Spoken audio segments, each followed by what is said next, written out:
Hello दोस्तों, नमस्कार। मैं जितेंद्र शर्मा आज फिर नए टॉपिक के साथ साइंस में मैं आपके सामने हाजिर हूं। आज नया टॉपिक की जो बात करें वो दबाव की बात करेंगे। दबाव को अंग्रेजी में अपन क्या कहते हैं? प्रेशर कहते हैं। और वही प्रेशर जो प्रेशर आप झेलते भी हो डेली लाइफ में, दैनिक जीवन की रोजमर्रा की जिंदगी में, जो अपन कहते हैं कि किसी ने दबाव डाल दिया मुझे काम करने के लिए, किसी की प्रेशर इस काम को करने के लिए, ऑफिस से लेकर हर परिघटनाओं में जहां जहां आपको लगता है कि मेरे ऊपर दबाव आ रहे हैं, दाव है, तो उसी दबाव की अपन बात करें यहाँ पे। बस मैंने हर बार टॉपिक में डिस्कस किया, जितनी भी क्लासें हमारी कंप्लीट हो चुकी है उन सभी क्लासों में क्या कहता हूं, हमेशा कहते रहता हूं कि साइंस का मतलब ही होता है क्या? जानना, जानने की इच्छुक होना। आप जानना चाहते हो, ये जानना चाहते हो कि ये किस तरह से हम कंप्लीट कर सकते, किस तरह से समझ सकते, किस तरह से हम इसको आगे हम और भी घटनाओं से रूबरू हो सकते हैं। और मैंने ये भी कहा था कि साइंस शब्द जो है वो लैटिन भाषा के सिंटिया से बना है और इसका मतलब होता है जानना, जानने की इच्छुक होना। ठीक है ना? तो आज फिर हम जानने की इच्छुक है, जानना चाहते। क्या जानना चाहते? हम ये जानना चाहते हैं कि दबाव क्या होता है, प्रेशर क्या होता है, किसे कहते हैं प्रेशर। बिल्कुल दोस्तों, मैं प्रेशर की बात कर रहा हूं, वही प्रेशर जो आपके ऊपर प्रतियोगी परीक्षाओं को लेकर भी रहता है, हमारे ऊपर काम को लेकर रहता है, हमारे ऊपर क्लास को लेकर रहता है, हमारे ऊपर विभिन्न प्रकार की जो जो समस्याएं हमारे लाइफ में होती है वो एक दबाव के रूप में ही देखते हैं। ना कि हम कहते हैं मुझे शौक है, मुझे पैशन में इस काम को कर सकता, नहीं। हमेशा एक बॉस से लेकर निचले कर्मचारी तक एक दूसरे के प्रेशर में ही वर्क करते हैं। और आई होप सो मैं कहूं कि जहां प्रेशर हो वहां पे काम कंप्लीट नहीं होती है। तो उसी परिघटनाओं को अपन समझेंगे प्रेशर के रूप में। सबसे पहले बात करेंगे प्रेशर किसे कहते हैं, क्या होता है प्रेशर। किसी सतह के इकाई क्षेत्रफल पर लंबवत कार्य करने वाला, किसकी बात कर रहे हैं? किसी सतह के इकाई क्षेत्रफल पर लंबवत कार्य करने वाले बल को हम दबाव कहते हैं। क्या कहते हैं? दबाव कहते हैं। दोबारा रिपीट करते, परिभाषाओं से समझना हो, विज्ञान के भौतिक परिभाषाओं से अपने को समझने की कोशिश करेंगे। तो क्या कहा मैंने दोस्तों? किसी सतह के इकाई क्षेत्रफल, यानी कोई इकाई क्षेत्रफल का मतलब ये भी हो सकता है ये पूरी सतह, इस सतह के कहीं भी इकाई क्षेत्रफल की बात कर रहे हैं। ठीक है ना? ये सतह, इस सतह के कहीं भी इकाई क्षेत्रफल की बात कर रहे हैं। क्षेत्रफल का मतलब क्या? लंबाई गुने चौड़ाई, लंबाई गुने चौड़ाई। किसी सतह का लंबाई गुने चौड़ाई, उनको एक छोटा सा इकाई मान के चलते, एकांक भी बोल सकते हैं। एकांक मतलब एक बिंदु के समान क्षेत्रफल की बात कर रहे हैं। ठीक है ना? तो हमने क्या कहा दोस्तों कि दबाव किसे कहते हैं, किस तरह से परिभाषित कर सकते हैं। मैं दोबारा आपके सामने परिभाषा को रख रहा हूं कि किसी सतह के इकाई क्षेत्रफल पर लंबवत कार्य करने वाले बल को हम दबाव कहते हैं। क्या कहते हैं? दबाव कहते हैं। दबाव हमेशा, इनमें परिमाण तो है लेकिन इसमें दिशाएं नहीं होती है, इसीलिए दबाव एक अदिश राशि है। क्या है? एक अदिश राशि है। ये हमारे लाइफ में भी दबाव है, मैं आपको बार बार कहता हूं हमारे लाइफ में भी दबाव है। और हम ये भी कहते हैं कि क्षेत्र जितना बड़ा होगा, क्षेत्र जितना बड़ा होगा दाब उतना ही कम होगा। क्षेत्र जितना बड़ा होगा दाब उतना ही कम होगा, और क्षेत्र जितना छोटा होगा दाब उतना ही अधिक होगा। ये दबाव को समझने के लिए प्रारंभिक स्तर का मूल पॉइंट, अपन कहें मूल बिंदु माना जाता है। तो चलिए दोस्तों अपन बात करते हैं कि प्रेशर के अंदर मैंने जब से परिभाषित किया तो इस तरह से लिख सकते हैं, प्रेशर को हम किससे डिनोट कर सकते हैं? P से डिनोट कर सकते हैं। किससे? P से इंगित कर सकते हैं, यानी दबाव, दबाव की बात करिए नहीं, P बराबर क्या? बल और क्षेत्रफल, बल और क्षेत्रफल की बात करें। दोबारा, अब यदि आपको वहां पे परिभाषा नहीं पूछा रहा, डेफिनेशन नहीं दिया गया है, तो आपको डायरेक्ट लिखाएगा बल और क्षेत्रफल के अनुपात को हम क्या कहते हैं? बल और क्षेत्रफल के अनुपात को हम क्या कहते हैं? दबाव कहते हैं। और यदि परिभाषा से पूछा गया तो किस तरह से पूछा गया कि किसी सतह के इकाई क्षेत्रफल पर या एकांक क्षेत्रफल पर लंबवत कार्य करने वाले बल को दबाव कहते हैं। ठीक है दोस्तों, दोनों तरीके से मैंने बता दिया। ठीक है ना? जहां दबाव को किससे व्यक्त करते, किससे प्रदर्शित करते? P से प्रदर्शित। और P बराबर क्या होता है? बल बटा क्षेत्रफल, बल बटा क्षेत्रफल। और ये क्या है? यह एक क्या, कौन? दबाव, दबाव यह एक अदिश राशि है दोस्तों। क्या है? अदिश राशि। मैं हर बार हर क्लास में हर लेक्चर में मैं आपसे ये जरूर कहता हूं कौन सी अदिश राशि होती, कौन सी सदिश राशि होती। ये प्रारंभिक बिंदु था साइंस के अंदर, सबसे पहला पॉइंट हम यही लेके पढ़ाए थे कि आपको अदिश राशि किसे कहते हैं, सदिश राशि किसे कहते हैं। तो दबाव में परिमाण है, मैग्नीट्यूड है, बट डायरेक्शन नहीं है कि दबाव तो लग रही है सतह पर, लेकिन किस ओर लग रही है, अपने जगह पे लग रही है नहीं लग रही, या आसपास के स्थान पे लग रही है। ठीक है ना? तो इसलिए हम क्या कहते हैं, ये एक अदिश राशि है, परिमाण है लेकिन दिशाएं फिक्स नहीं है, इसीलिए दबाव एक अदिश राशि है। ठीक है दोस्तों, नेक्स्ट पॉइंट की बात करें कि दबाव का मात्रक क्या होता है। तो दबाव का मात्रक एसआई पद्धति में, किसमें? एसआई पद्धति में दबाव का मात्रक क्या होता है। तो दबाव का मात्रक लिखेंगे दोस्तों न्यूटन प्रति मीटर स्क्वायर, न्यूटन प्रति मीटर स्क्वायर, या हम पास्कल भी कहते हैं। क्या कहते हैं? पास्कल भी कहते हैं, अर्थात हम पास्कल भी लिख सकते हैं। ठीक है ना दोस्तों? अब यदि यहां पे यदि ये इकाई इस तरह से ना पूछकर दूसरे तरह से आपको प्रदर्शित मिले पेपर के अंदर, तो किस तरह से मिलेगा? आपको मिलेगा न्यूटन प्रति वर्ग मीटर, ऐसे भी लिखा सकता है न्यूटन प्रति वर्ग मीटर। और यदि इस तरह से यदि एसआई मात्रक ना पूछा जाए तो दूसरे तरह से भी पूछ सकते हैं। किस तरह से पूछ सकते हैं? इसी को भी आप चेंज कर सकते हो और ऐसे पूछ सकता है newton metre to the power -2, यानी यहां पे प्रति को हटा दिया और मीटर स्क्वायर कहां चले गए? ऊपर चला गया। ठीक है ना? तो ये हो गया न्यूटन मीटर स्क्वायर। अब इसमें क्या है? -2 आ गया। ठीक है? इस तरह से भी पूछ लेते हैं क्वेश्चन दोस्तों। चलिए, ये हो गया एसआई मात्रक। अब यदि आपसे कोई पूछ लिया जाए इसकी सीजीएस पद्धति में मात्रक क्या होता है, तो आप सीजीएस पद्धति में भी इसका मात्रक बता सकते हैं दोस्तों। चलिए, किस पद्धति में? सीजीएस पद्धति में। यहां हम सीजीएस पद्धति में ना लिखकर हम लिखेंगे कि दबाव का मात्रक मीट्रिक प्रणाली में होता है, ब्रिटिश प्रणाली में होता है। पहली भी अपन डिस्कस कर चुके हैं जब मूल क्लास अपन लिए थे। पहला क्लास में क्या था कि मात्रक इकाई को हम की पद्धति कितने होते हैं? 4 होते हैं। उनमें अपन ने बात किया था कि सीजीएस पद्धति को हम क्या कहते हैं? फ्रेंच या मैट्रिक्स पद्धति कहते हैं, और एपीएस पद्धति को क्या कहते हैं? हम ब्रिटिश पद्धति कहते हैं। तो इसी की डिस्कस में अब अपन चलेंगे यहां पे कि यहां पे पूछ लिया जाए कि दबाव का मात्रक मीट्रिक प्रणाली में, दबाव का मात्रक मीट्रिक प्रणाली में क्या होता है? ठीक है ना? तो दबाव का मात्रक मीट्रिक प्रणाली में अपन बात करेंगे तो होता है किलोग्राम प्रति वर्ग सेंटीमीटर। ठीक है ना? वर्ग सेंटीमीटर,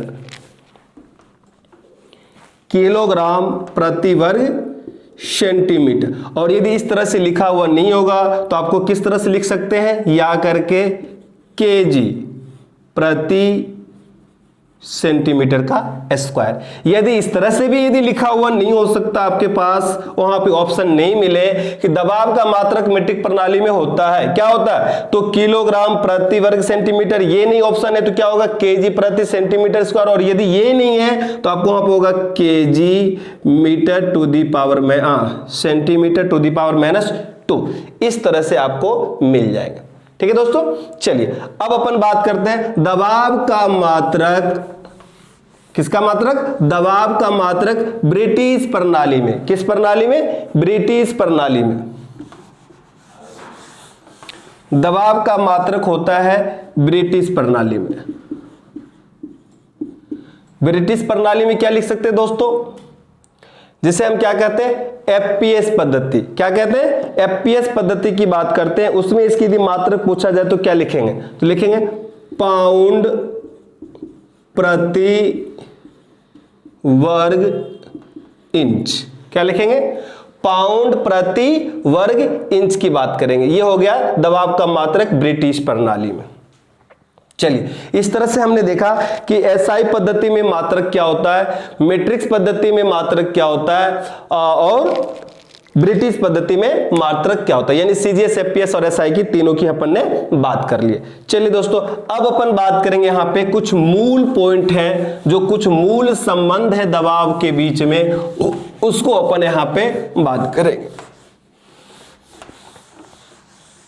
सबसे पहले मैंने पॉइंट क्या बताया कि नोट लिखना आपको, नोट में अपन लिख भी लेना, मैं भी आपको लिख देता हूं, क्या कि क्षेत्रफल जितना बड़ा होगा दाब उतना ही कम होगा, ठीक है ना, और क्षेत्रफल जितना कम होगा दाब उतना ही अधिक होगा। ये सबसे मोस्ट इंपॉर्टेंट पॉइंट है, और आपको पेपर में किस तरह से अटेम्प्ट मिलते हैं क्वेश्चन, किस तरह से आपको पूछे जाते हैं क्वेश्चन, वो भी मैं आपको बता देता हूं।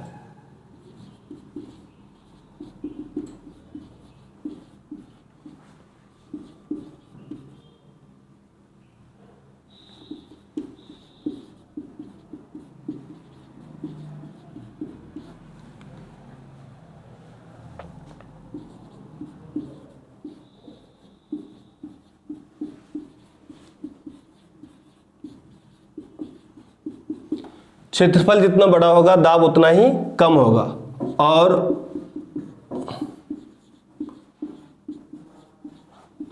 क्षेत्रफल जितना छोटा होगा दाब उतना ही क्या होगा, अधिक होगा। ये मोस्ट इंपोर्टेंट पॉइंट है, आपको वहां पे अधिक कम कम अधिक करके क्वेश्चन पूछ लिया जाएगा कि क्षेत्र जितना बड़ा होगा दाब उतना डैश होगा, और क्षेत्र जितना छोटा होगा दाब उतना डैश होगा। अब डैश के ऑप्शन में क्या, 4 ऑप्शन मिल जाएंगे।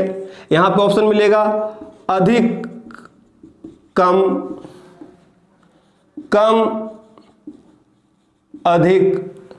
तीसरे ऑप्शन हो जाएंगे आपके पास अधिक और अधिक, और चौथे ऑप्शन होंगे आपके पास में कम और कम। यानी अब आपको ऑप्शन कंफ्यूजन वाली डाल गए। अब यहाँ पे आपको ध्यान रखना कि किसे अपन किस तरह से कर सकते हो। यदि आप इनमें चारों में से कहीं हौज फौज हो गए तो आप क्वेश्चन को अटेम्प्ट नहीं कर पाओगे और आपसे छूट जाएगा, ठीक है ना। तो ध्यान से सुनना, क्षेत्रफल जितना बड़ा होगा दाब उतना ही कम होगा, और क्षेत्रफल जितना छोटा होगा दाब उतना ही अधिक होगा। यहाँ पे किस पे टिक लगेगा, कम और अधिक पे। इस तरह से ये क्वेश्चंस पूछे जाते हैं दोस्तों। चलिए, अब कुछ संबंध अपन स्थापित करते हैं दबाव में।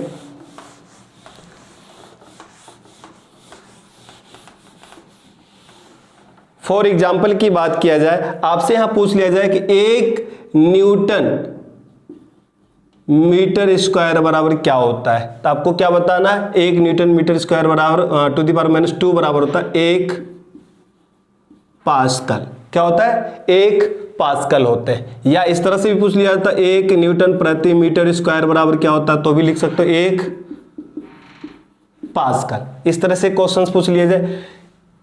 एक तो ये मोस्ट इंपोर्टेंट पॉइंट हो गई, और दूसरे आ जाते हैं बार वाले। बार में भी क्वेश्चन पूछा जाता है कि एक बार बराबर क्या होता है, तो एक बार बराबर आपको बताना 10⁵ पास्कल होता है। क्या होता है, 10⁵ पास्कल होता है, यानी 10⁵ न्यूटन प्रति मीटर स्क्वायर भी होता है। एक तो ये क्वेश्चन आ जाता है। यदि इसी को सेंटीमीटर में पूछ लिया जाए तो आप कैसे सॉल्व करोगे, उसमें भी आप सॉल्व कर बता सकते हो, 10 न्यूटन प्रति सेंटीमीटर स्क्वायर आप बता सकते हो। यदि इसको मिलीमीटर में आ जाए तो 1/10 न्यूटन प्रति मिलीमीटर स्क्वायर। ये कुछ संबंध है जो हमेशा पेपर में पूछे जाते हैं। बार भी दबाव का मात्रक यूज किया जाता जाता है, ठीक है ना। इसीलिए मैंने यहाँ पे आपको लिख दिया 1 बार बराबर 10 पर पावर 5 पास्कल होते हैं, और वो 10 पर पावर 5 न्यूटन प्रति मीटर स्क्वायर के बराबर होते हैं, 10 न्यूटन प्रति सेंटीमीटर स्क्वायर के बराबर होते हैं, 1/10 न्यूटन प्रति मिलीमीटर स्क्वायर के भी बराबर होते हैं। ये कुछ ऐसे थे जो दबाव से संबंधित टॉपिक थे, और इनमें से ही एक क्वेश्चन कहीं ना कहीं पूछ लिया जाता अपने से दोस्तों। चलिए दोस्तों, अब अपन बात करते हैं इसी में कि दबाव पर प्रभाव, सभी पे प्रभाव की बात कर लेते हैं। किस किस पे प्रभाव पड़ता है? गलनांक का दाब पर क्या प्रभाव पड़ता है, क्वथनांक का दाब पर क्या प्रभाव पड़ता है, इस तरह से कुछ जो होते हैं दाब का प्रभाव की भी बात आ जाते हैं। उसी दाब की अपन बात करेंगे, उसी दाब को अपन समझने की भी कोशिश करेंगे, किस तरह से दाब का प्रभाव पड़ता है और किस तरह से समझना अपने को, ठीक है दोस्तों। अब अपने से कोई पूछ लिया जाए कि गलनांक पर दाब का क्या प्रभाव पड़ता है, क्वथनांक का दाब पर क्या प्रभाव पड़ता है, तो उसी को अब समझने की कोशिश करेंगे। गलनांक एवं क्वथनांक पर दाब का प्रभाव। नेक्स्ट पॉइंट, गलनांक एवं क्वथनांक, गलनांक एवं क्वथनांक पर दाब का प्रभाव, ठीक है ना दोस्तों। तो सबसे पहले अपन बात करेंगे किसका, गलनांक की। गलनांक पर दाब का प्रभाव क्या होता है, किस तरह से इसको अपन कर सकते हैं। गर्म करने पर जिन पदार्थों का आयतन बढ़ता है, क्या कहा दोस्तों, गर्म करने पर जिन पदार्थों का आयतन बढ़ता है, दाब बढ़ाने पर उस पदार्थ का गलनांक भी बढ़ जाता है। फिर से रिपीट करो बेटा, आपको समझने की कोशिश करना है कि गलनांक पर दाब का प्रभाव क्या होता है। जिन पदार्थों को गर्म किया जाता है, जिन पदार्थों को गर्म करने पर आयतन बढ़ता है, उसी पदार्थ का दाब बढ़ाने पे गलनांक भी बढ़ता है। जैसे आपसे कोई पूछ लिया जाए उदाहरण के तौर पे, तो आपको बताना है मोमबत्ती और घी की बात करते हैं। क्या कहा दोस्तों, जिन पदार्थों को गर्म करने पर आयतन बढ़ता है,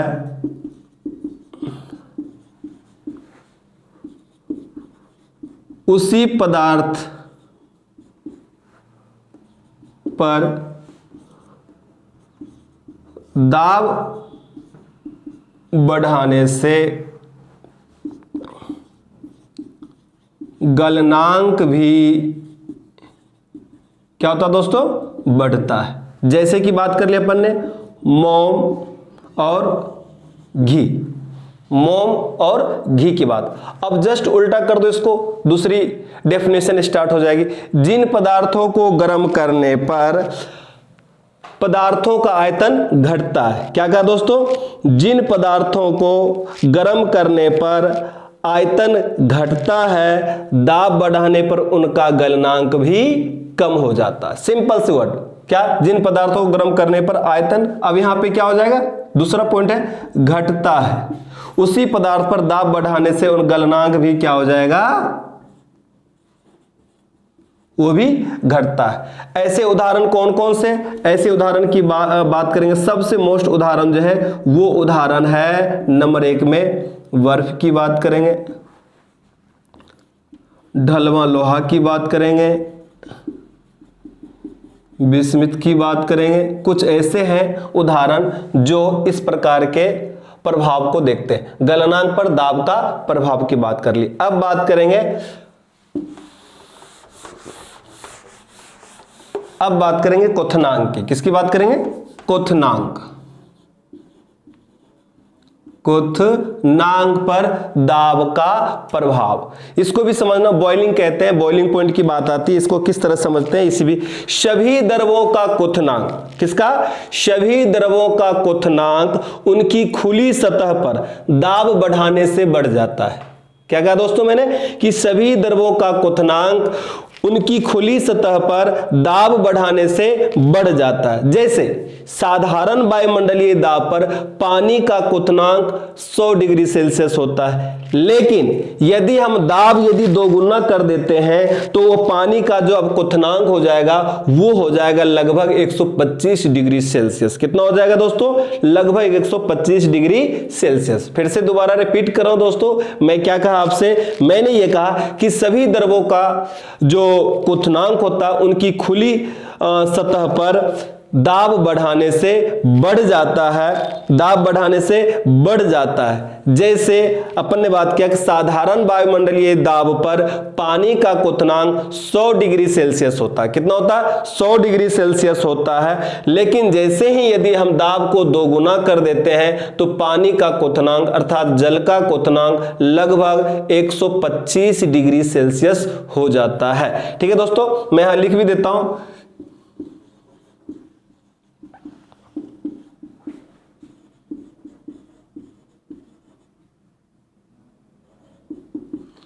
क्या दोस्तों? सभी द्रवों पर, सभी द्रवों का क्वथनांक, सभी द्रवों का क्वथनांक खुली, क्या? खुली सतह पर दाब बढ़ाने पर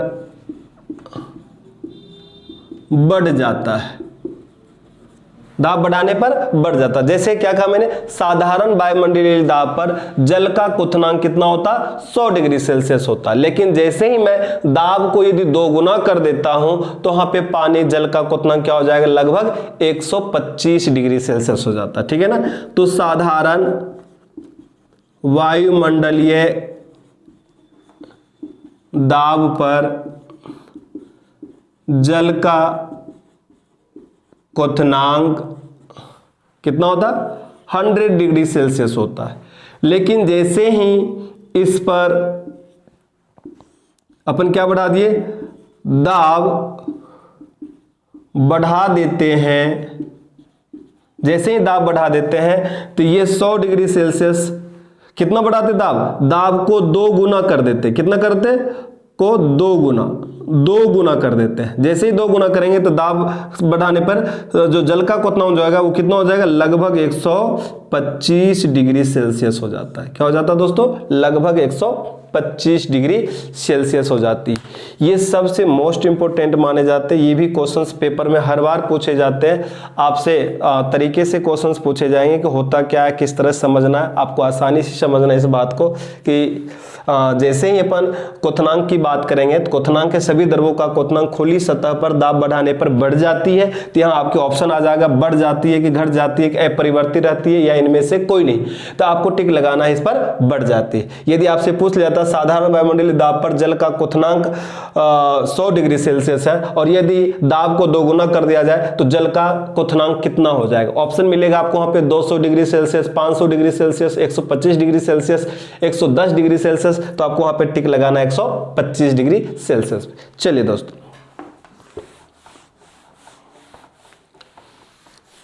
इसके अलावा अब और भी छोटे छोटे पॉइंट होते हैं दबाव के अंदर, प्रेशर के अंदर, जो अपने को पढ़ना है और समझना है कि किस तरह से उसको क्लियर कर सकते हैं।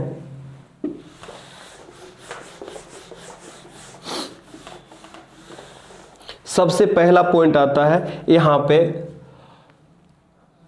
वो ये आता है कि आप प्रेशर के दबाव में भी एक और छोटा सा पॉइंट आ जाता है जिसमें अपने को पास ये आ जाता है कि प्रेशर गेज क्या होता है, एब्सोल्यूट दबाव क्या होता है, उसकी बात करेंगे अब।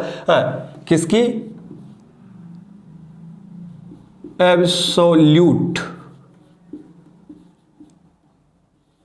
दबाव की भी बात करेंगे। किसकी बात करेंगे? एब्सोल्यूट दबाव की बात करेंगे या एब्सोल्यूट दाब की बात, जिसको कहते हैं परम दाब भी कहते हैं। क्या कहते हैं?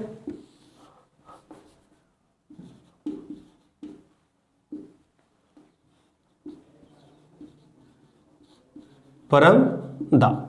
ठीक है, यदि ये पूछ लिया जाता है कि एब्सोल्यूट दाब क्या होता है, तो आपको एब्सोल्यूट दाब भी बताना है कि क्या होता है, इसको किस तरह से हम परिभाषित कर सकते हैं, ये भी अपने को ध्यान रखना है।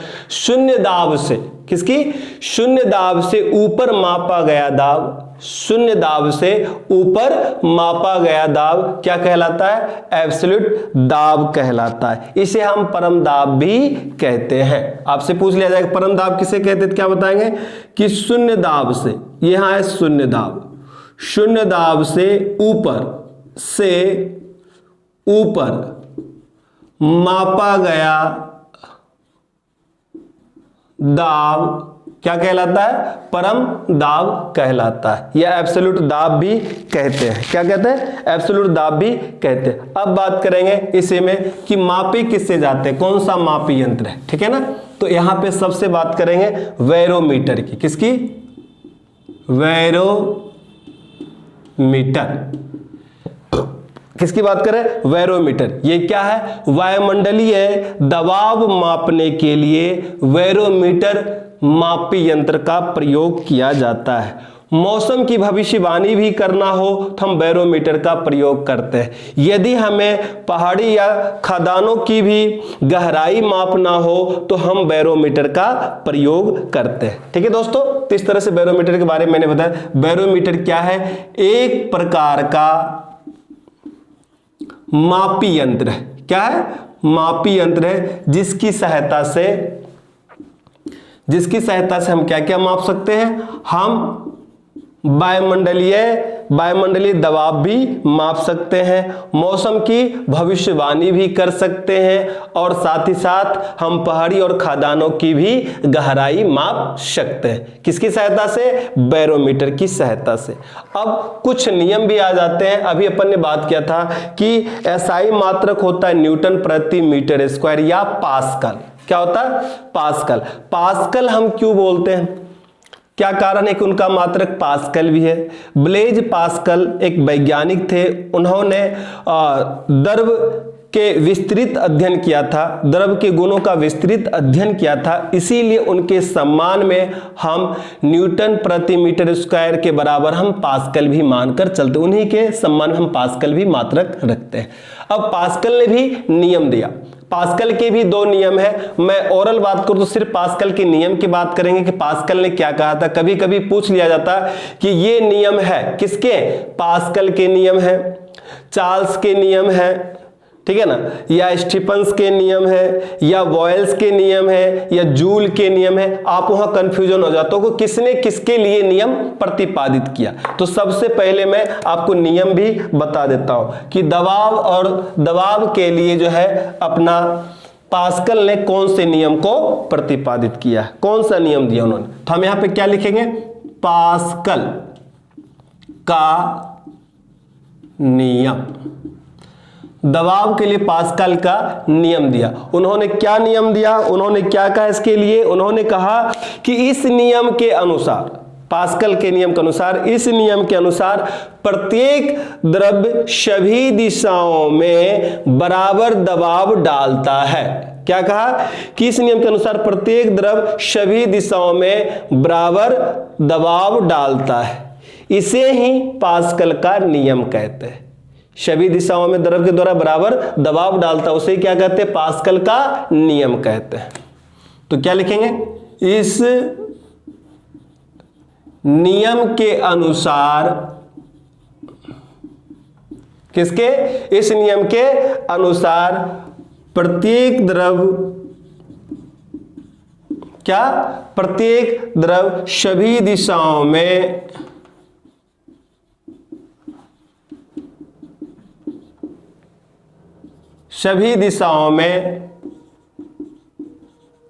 बराबर दबाव डालता है। इसे ही पास्कल का नियम कहते हैं। ये पास्कल के नियम हो गए। अब ये नियम के बारे में पूछ लेता है कि ये नियम किसने दिया, किसने बताया कि ये नियम भी होते हैं। तो आपको इस तरह से नियम को परिभाषित करके बताना है कि ये नियम किसने दिया? पास्कल ने दिया। और पास्कल ने क्या कहा कि प्रत्येक द्रव का जो होता है दिशाओं पर, प्रत्येक दर सभी दिशाओं पे बराबर दबाव डालता है तो उसे हम क्या कहते हैं, पास्कल का नियम कहते हैं। और इस तरह से आप आसानी से आप बता सकते हो। इसके अलावा और भी कुछ पॉइंट आते हैं जिनके भी संबंध भी पूछे जाते हैं, अपन संबंध की भी बात करेंगे।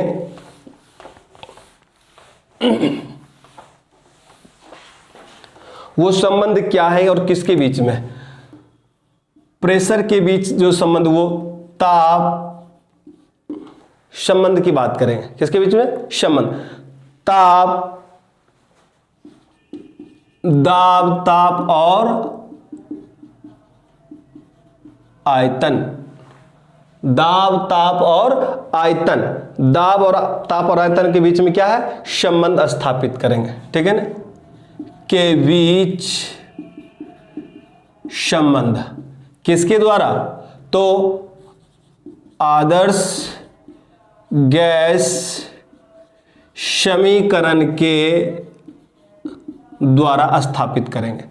क्या, इस समीकरण के द्वारा हम 3 नियम बनाएंगे। कितने नियम बनाएंगे दोस्तों, हम 3 नियम बनाएंगे और उस तीनों नियम के बारे में अपन डिस्कस करेंगे कि तीनों नियम कौन कौन से होते हैं। सबसे पहले ये करेंगे ये होता क्या है, क्या कहता है, ये नियम किस तरह से डिफाइन किया जाता है। ये नियम कहता है कि PV बराबर nRT, PV बराबर nRT है क्या, किसे कहते हैं तो सबसे पहले P क्या है, P की बात करें तो P यहां पे है प्रेशर, क्या दोस्तों, प्रेशर है। ठीक है, V क्या है, तो यहां पे हो गया वॉल्यूम यानी आयतन। ठीक है, और यहां पे N क्या हो गया, नंबर ऑफ मोल, पदार्थ की मोल, नंबर ऑफ मोल, तो पदार्थ की मोल की बात कर ली। R क्या है दोस्तों, यहां पे कांस्टेंट, क्या है, कांस्टेंट जिसको कहते हैं नियतांक। और T क्या है, यहां पे टेम्परेचर, क्या है, टेम्परेचर। ये आपसे कोई पूछ ले जाए दाब, ताप और आयतन के बीच जो संबंध आदर्श गैस समीकरण के द्वारा दिया गया है वो सूत्र क्या होता है, तो आपको बताना PV बराबर nRT। ठीक है ना, इन समीकरण के द्वारा हम आसानी से 3 नियम प्रतिपादित करते हैं। कितने नियम प्रतिपादित करते, 3 नियम उत्पादित होते या प्रतिपादित करते। सबसे पहला नियम होता बॉयल का नियम। किसका नियम, बॉयल के नियम। चलिए दोस्तों, ठीक है, इसको मैं ओमिट कर देता हूं और अपन बात करते हैं कि इस नियम के द्वारा कितने, इस समीकरण के द्वारा कितने नियम उत्पादित होते हैं, तो 3 नियम। सबसे पहले बात करें हम बॉयल के नियम की बात करें। बॉयल के नियम क्या कहता है, इस नियम के अनुसार, पहले मैं लिख देता हूं बॉयल का नियम। ठीक है ना, किस नियम के अनुसार, इस नियम के अनुसार यदि तापमान को स्थिर रखते हुए आयतन को बढ़ाया जाता है, किस नियम के अनुसार, बॉयल के नियम के अनुसार, इस नियम के अनुसार यदि तापमान को स्थिर रखते हुए आयतन को बढ़ाया जाता है तो दाब में कमी आ जाती है। किसमें कमी आ जाती है, दाब में कमी आ जाती है। आपसे भी पूछ लेता तो आपको बताना भी है, समझना भी, क्योंकि नियम भी पूछे कि नियम किसके हैं। भले मैं SSC की बात कर लो, NTPC की बात कर लो या टेक्निकल नॉन टेक्निकल किसी भी लेवल में, 0 से हाई लेवल के पेपर में यहां से क्वेश्चन जरूर बनकर आते दोस्तों। तो मैं एक छोटे छोटे कॉन्सेप्ट क्लियर कर रहा हूं ताकि आपकी कोई साइंस में कोई टॉपिक छूट ना जाए। आपको मैं एक एक पॉइंट लेके चल रहा हूं ताकि आपको अच्छी तरह से समझ में आए। चलिए दोस्तों, मैं बात कर रहा था बॉयल के नियम। इस नियम के अनुसार क्या बताया, यदि तापमान को स्थिर रखते हुए आयतन को बढ़ाया जाता है तो यहां दाब में क्या आती है, दाब में कमी आती है। क्या आती है, दाब में कमी आ जाती है। इसे क्या कहते हैं, बॉयल्स के नियम कहते हैं। अर्थात दाब और आयतन एक दूसरे के क्या होते हैं, व्युत्क्रमानुपाती होते हैं। क्या होते हैं, दाब और आयतन एक दूसरे की क्या होते हैं, व्युत्क्रमानुपाती होते हैं। चलिए, तो पहले कहते हैं इस नियम के अनुसार, किस नियम के अनुसार, इस नियम के अनुसार यदि तापमान को स्थिर रखते हुए आयतन, क्या स्थिर रखते हुए क्या करें दोस्तों, आयतन को बढ़ाया जाए, आयतन को बढ़ा दिया जाए तो दाब में क्या हो जाती है, कमी हो जाती है। क्या हो जाती है दोस्तों, कमी हो जाती है। अर्थात दाब और आयतन एक दूसरे की क्या है, व्युत्क्रमानुपाती है। अर्थात दाब और आयतन एक दूसरे के व्युत्क्रमानुपाती होता है। ठीक दोस्तों, इसको अपनी भाषा में आप लिख सकते हो, उसको भी अपन डिफाइन कर सकते हो। क्या कि दाब P इनवर्सली प्रोपोर्शनल 1/b, इस तरह से डिफाइन कर सकते हो। ठीक है दोस्तों, एक नियम तो ये दिया था। दूसरा नियम दिया उन्होंने चार्ल्स का नियम। किसका नियम, चार्ल्स का नियम। मैं मिटा देता हूं यहां पे बॉल्स और लिख देता हूं यहां पे चार्ल्स का नियम। चार्ल्स का नियम, ये नियम क्या था दोस्तों, इस नियम के अनुसार उन्होंने किस प्रकार के संबंध को स्थापित करने की कोशिश कर। इसके अनुसार यदि दाब को स्थिर रख दिया जाए, किसको स्थिर रख दिया जाए, यदि दाब को स्थिर रखते हुए ताप को बढ़ाया जाए, दाब को स्थिर रखते हुए, कहां, यहां पे तापमान हटा देंगे और यहां पे क्या लिख देंगे, दाब को स्थिर रखते हुए और किसको बढ़ाया जाए, ताप को बढ़ा दिया जाए। किसको बढ़ा दिया जाए, ताप को बढ़ा दिया जाए, तो आयतन में भी क्या होता, आयतन में भी वृद्धि हो जाती है। क्या हो जाता है दोस्तों, आयतन में भी वृद्धि हो जाती है। तो यहां पर क्या लिखेंगे, आयतन में वृद्धि हो जाती है। अर्थात किसके किसके बीच में संबंध बन गया, ताप और आयतन के बीच का। ताप और आयतन एक दूसरे के क्या हो गए, समानुपाती हो गए, क्योंकि हमने दाब को स्थिर रखते हुए ताप बढ़ा है तो आयतन भी बढ़ गया। तो इसके लिए अपन क्या लिखेंगे, अर्थात एक वो क्या है, ताप और आयतन एक दूसरे के क्या है, समानुपाती है। ताप और आयतन एक दूसरे के समानुपाती होता है। अर्थात आप यहां लिख सकते हो T समानुपाती V। T समानुपाती V की बात कर ली अपन ने, ठीक है ना, या V समानुपाती T की भी बात कर सकते हो। ये दो हो गए। तीसरा है एवोगाड्रो, एवोगाड्रो का नियम, एवोगाड्रो का नियम। तीसरे नियम की बात करते हैं। एवोगाड्रो का नियम, इस नियम के अनुसार किसी निश्चित गैस को किसी निश्चित आयतन और निश्चित तापमान और निश्चित दाब पर गैसों में मोलों की संख्या भी क्या होनी चाहिए, समान होना चाहिए। क्या कहा दोस्तों मैंने, एवोगाड्रो के नियम ने क्या कहा कि किसी निश्चित गैस के निश्चित वॉल्यूम हो यानी आयतन हो, निश्चित तापमान हो और निश्चित दाब पर गैसों में जो मोलों की संख्या होगी वो क्या होगी दोस्तों, समान होगी। क्या होगी, समान होगी। ठीक है ना, इस तरह से 3 नियम बन गए दोस्तों। कितने नियम बन गए, 3 नियम। चलिए दोस्तों, अब तो अपन ने इस नियम का भी डिस्कस कर लिया। अब बात करेंगे वायुमंडल का, जिसे कहते हैं एटमॉस्फेयर। प्रेशर के अंदर ये टॉपिक आता है, एटमॉस्फेयर किसे कहते हैं, वायुमंडल, वायुमंडल किसे कहते हैं। अब उसकी अपन डिस्कस कर लेंगे कि वायुमंडल क्या होता है और वायुमंडलीय दाब कितना होता है, इसकी डिस्कस करेंगे। तो पहले फर्स्ट ऑफ ऑल जानने की कोशिश करेंगे कि वायुमंडल क्या है। क्या दोस्तों, वायुमंडल क्या है, पृथ्वी के चारों ओर उपस्थित वायु तथा गैसों के आवरण को वायुमंडल कहते हैं। क्या कहते हैं दोस्तों, क्या बताया मैंने आपको, ये बताया कि पृथ्वी के चारों ओर उपस्थित वायु तथा गैसों के आवरण को वायुमंडल कहते हैं। ये गैस मुख्यतः ऑक्सीजन, नाइट्रोजन आदि होते हैं।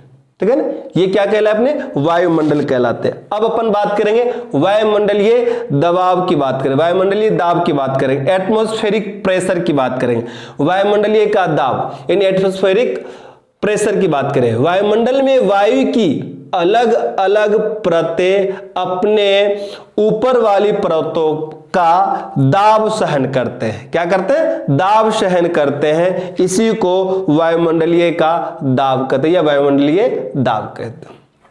ठीक है दोस्तों, तो सबसे पहले वायुमंडल, आपसे कोई पूछ लिया जाए वायुमंडल किसे कहते हैं, तो पृथ्वी के चारों ओर कौन कौन से वायु और गैस, वायु और गैस के आवरण को क्या कहते हैं? अपन वायुमंडल कहते हैं। अब कोई पूछ लिया जाए वायुमंडलीय दाब,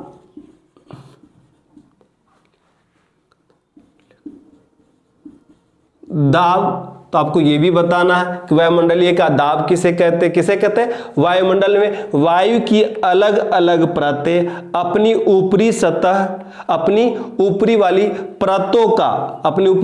परतों का क्या दाब सहन करती है, उसे ही क्या कहते हैं? वायुमंडलीय का दाब कहते हैं। क्या कहते हैं दोस्तों? वायुमंडलीय का दाब। वायुमंडलीय दाब ऊंचाई के साथ साथ घटता जाता है। किसके साथ साथ? ऊंचाई के साथ साथ घटता जाता है। लिखना, वायुमंडलीय का दाब ऊंचाई के साथ साथ घटता जाता है। क्या होता है दोस्तों? घटता जाता है। ये हो गए सबसे मोस्ट इंपोर्टेंट पॉइंट है जो हमेशा पेपर में आते हैं दोस्तों। चलिए, इसके अलावा जो नेक्स्ट क्वेश्चंस बनता है वो ये क्वेश्चंस बनता है कि ब्रिटिश प्रणाली में, किस प्रणाली में? ब्रिटिश प्रणाली में वायुमंडलीय दाब का मात्रक क्या होता है? तो ब्रिटिश प्रणाली में वायुमंडलीय दाब का जो मात्रक होता है, जो मान होता है, सॉरी मान की बात करेंगे, ब्रिटिश प्रणाली में वायुमंडलीय दाब का जो मान होता है वो मान होता है 14.7 पौंड प्रति वर्ग इंच। कितना होता है दोस्तों? 14.7 पौंड प्रति वर्ग इंच। और एमकेएस प्रणाली में वायुमंडलीय दाब की बात करें तो 1.03 किलोग्राम प्रति सेंटीमीटर स्क्वायर, यानी वर्ग सेंटीमीटर स्क्वायर। इसे भी हम लिख लेते हैं।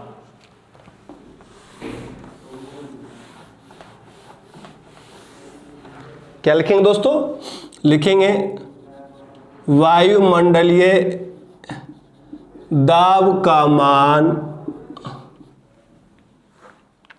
किसका मान? वायुमंडलीय दाब का मान किस प्रणाली में? ब्रिटिश प्रणाली में 14.7 पौंड प्रति 14.7 पॉइंट प्रति वर्ग इंच होता है। क्या होता है? इंच होता है। और आपको यहां पे मीट्रिक प्रणाली में पूछ लिया जाए, किस प्रणाली में दोस्तों? एमकेएस प्रणाली में, एमकेएस प्रणाली में पूछ लिया जाए तो 1.03 किलोग्राम वर्ग सेंटीमीटर होता है। ये हो गए अपने वायुमंडलीय दाब का मान का बात कर दिया। ये आपसे पूछा जाता है, ठीक है दोस्तों। और ये भी पूछे जाते हैं कि दाब की गणना करने में, किसकी? दाब की गणनाओं में प्रायोगिक रूप से वायुमंडलीय दाब का जो मान लिया जाता है वो लिया जाता है 1 केजी प्रति वर्ग सेंटीमीटर। कितना लिया जाता है? 1 केजी प्रति वर्ग सेंटीमीटर माना जाता है। ये सबसे मोस्ट इंपोर्टेंट टॉपिक माने जाते हैं। हमेशा पेपर में ये क्वेश्चंस पूछ लिए जाते हैं कि क्वेश्चन पूछने का तरीका ये होता है कि दाब की गणनाओं में प्रायोगिक रूप से वायुमंडलीय दाब का मान कितना लिया जाता है। आपके पास 4 ऑप्शन होगा और अपने को बताना है कितना? 1 किलोग्राम प्रति क्या वर्ग सेंटीमीटर माना जाता है। ठीक है ना दोस्तों, ये भी मैं लिख देता हूं आपको।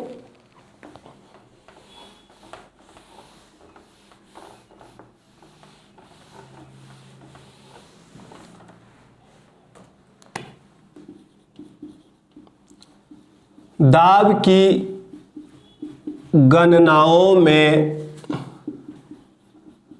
प्रायोगिक रूप से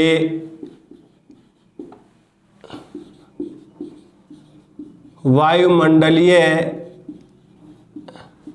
दाब का मान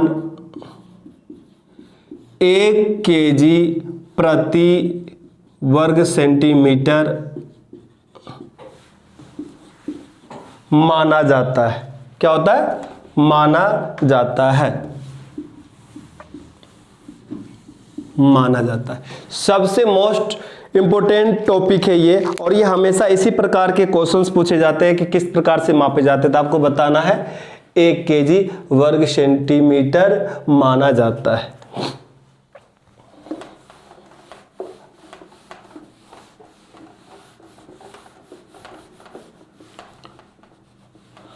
अब हम बात करेंगे कि बॉयलर के माध्यम से, किसके माध्यम से? बॉयलर के माध्यम से, कि बॉयलर में जो दाब मापा जाता है उसके लिए कौन से प्रेशर गेज की बात करते हैं। तो बॉयलर के अंदर का जो दाब मापा जाता है वो बोर्डन प्रेशर गेज से मापा जाता है दोस्तों। किससे मापा जाता है? बोर्डन प्रेशर गेज से। सबसे मोस्ट इंपोर्टेंट टॉपिक है कि बॉयलर के अंदर का दाब मापा जाता है साधारण बैरोमीटर से मापा जाता है, या 14 बैरोमीटर से मापा जाता है, या किससे मापा? तो 4 ऑप्शन मिल जाता है आपको। चारों ऑप्शन में आपको बताना है कि जो बॉयलर के अंदर का जो दाब मापा जाता है वो बोर्डन प्रेशर गेज से मापा जाता है। ये भी मैं लिख देता हूं। बॉयलर के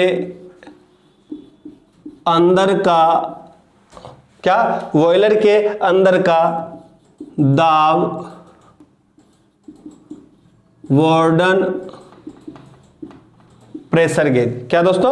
वार्डन प्रेशर गेज से नापा जाता है। वार्डन प्रेशर गेज से नापा जाता है। ठीक है दोस्तों। इसके अलावा साधारण बैरोमीटर की भी बात करेंगे, जिसे कहते हैं सरल बैरोमीटर। सरल बैरोमीटर में कुछ विद्यमान दोष होते हैं। उनमें कुछ विद्यमान दोष होने के कारण हवा का दाब मापने के लिए हम साधारण बैरोमीटर का प्रयोग हम नहीं भी करते। आपसे कोई पूछ लिया जाए कि साधारण बैरोमीटर का हम क्यों नहीं प्रयोग करते, कुछ उसमें क्या होते हैं? दोष विद्यमान होते। इसीलिए हम हवा का दाब मापने के लिए हम 14 बैरोमीटर का प्रयोग करते हैं दोस्तों। किसका प्रयोग करते हैं? 14। तो यहां लिख सकते हैं साधारण बैरोमीटर में कुछ दोष विद्यमान होने के कारण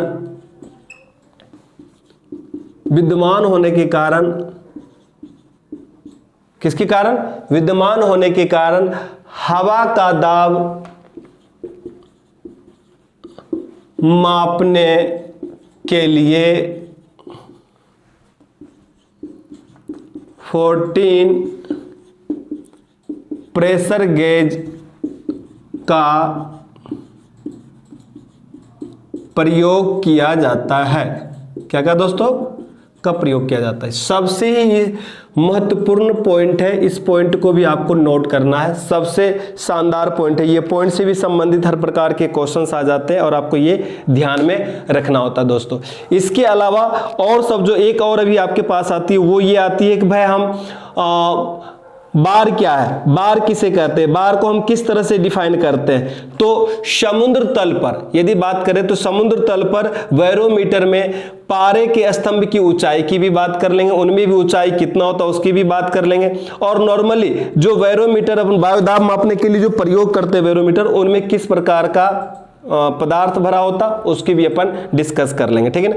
तो बैरोमीटर या वायु दाब मापी एक ऐसा उपकरण है जिसकी सहायता से किसी स्थान पर वायुमंडलीय दाब की माप की जाती है। क्या की जाती है? माप की जाती है। तो वायु दाब मापने के लिए जो हम सामान्यतः प्रयोग करते हैं वो पारे का प्रयोग करते हैं। किसका करते हैं दोस्तों प्रयोग? पारे का। आपसे यदि क्वेश्चन पूछा जाता है कि बैरोमीटर या वायु दाब मापी के द्वारा वायुमंडलीय दाब मापते हैं, तो वायुमंडलीय दाब मापे जाते हैं, तो वायु दाब में मापने के लिए हम किसका प्रयोग करते हैं? तो आपको बताना है पारा का प्रयोग करते हैं। किसका प्रयोग करते हैं? पारा का। मौसम विज्ञान में दाब यदि अपने को मापा जाता है तो ठीक है ना, तो उनमें उसका जो मात्रक लिया जाता है वो बार लिया जाता है। क्या लिया जाता है दोस्तों? बार। आपसे पूछ लिया जाए कि मौसम विज्ञान में दाब का मात्रक लिया जाता है, तो दाब का मात्रक क्या लिया जाता है दोस्तों? बार लिया जाता है। इसीलिए 1 बार बराबर 2 किलो